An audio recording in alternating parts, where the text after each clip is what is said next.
আলাইকুম সবাইকে। সবাই কেমন আছেন? সবাইকে জানাচ্ছি বাংলা নববর্ষের শুভেচ্ছা, শুভ নববর্ষ।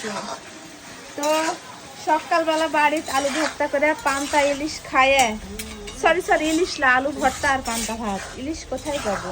তো খাইয়ে যে চলে আসিছি বাপের বাড়িতে, আর ভাই ভাবির সাথে নববর্ষ উদযাপন করবো।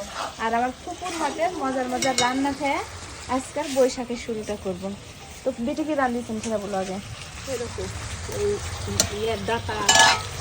আমার ফুপুয়ে যে বড় রুই মাছের মাথা, রুই মাছ ভাজা রাখিছে। এই রুই মাছ দিয়ে আলু পটল ঝোল হয়ে যাচ্ছে। আর একটা মজার তরকারি রান্না করে রাখিছে, সেটা হচ্ছে এই যে, এটা কি তরকারি বেটি? মিষ্টি কুমড়ার ডগা, মিষ্টি কুমড়ার ডগা চচ্চড়ি। আমার মুখে পানি এসে গেছে বিটি কথা বলতে বলতে খাবার জন্য। তো আমার কুকুর হাতের মজাদার খাবারটা আজকে আমরা বৈশাখ পালন করবো। শুধু আমি না, আমার ভাই ভাবি আজকে কিন্তু হাসি নাইম সবাই আসিছে।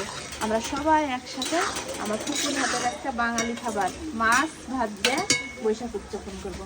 তো একটু থাকি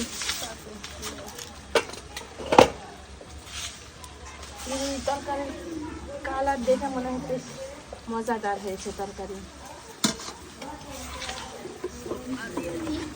বিসমিল্লাহ।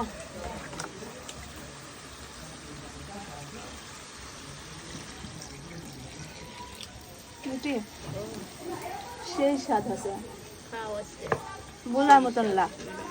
তুমি রান্না করলে তো স্বাদ হয় বেশি, আজকে আরো কিভাবে বা স্বাদ হতো। কিন্তু ইচ্ছা আসলে বেশি কালকে রাতে আসবো। আসে আজকে সকালবেলা খুব অর্থ পান্তা ইলিশ, পান্তা ইলিশ খালাম করতে হবে শীতটা। ইলিশ খাবেন মনে হয়, পান্তা ভাত আর আলু ভর্তা এখানে খাবো। তো আশা হলো লাস্টে কইরা প্রশ্ন করবে যাই আসেনি খাবেন, আমরাও খাচ্ছি। সকালে খাচ্ছেন পান্তা, কি দেখাচ্ছেন? আমরাও আলু ভর্তা খাচ্ছি। আমিও আলু ভর্তা দিয়ে পান্তা খেয়েছি সকালে। আমার আরেক বোনও চলে আসছে। আসো আসো, এই যে আমরা আজকে ভাই ভাবির সাথে নববর্ষ উদযাপন করবো, তাই না? হ্যাঁ, হঠাৎ করে সারপ্রাইজ চলে এসেছি আমরা। তো আমরা জানাইও নি যে আমরা আসবো, তবে আমার আশা খুশি হচ্ছে। হ্যাঁ, মেহমান আসলে তো সবাই খুশি হয়, খুশি হয়। তবে এটা কেমন হচ্ছে বুঝা গেলেন না যে সেই স্বাদ, খারাপ হাতের তরকারি স্বাদ হবে না সেটা কোনো কথা? খা তো বাবা, সেই স্বাদ করে ভোট করবো। বসাও দিবেনি সবাই। তো এখনকার মতো এ পর্যন্তই। পরবর্তী আপডেট আবার আপনাদেরকে দিব। সবাই ভালো থাকবেন, সুস্থ থাকবেন। আল্লাহ হাফেজ।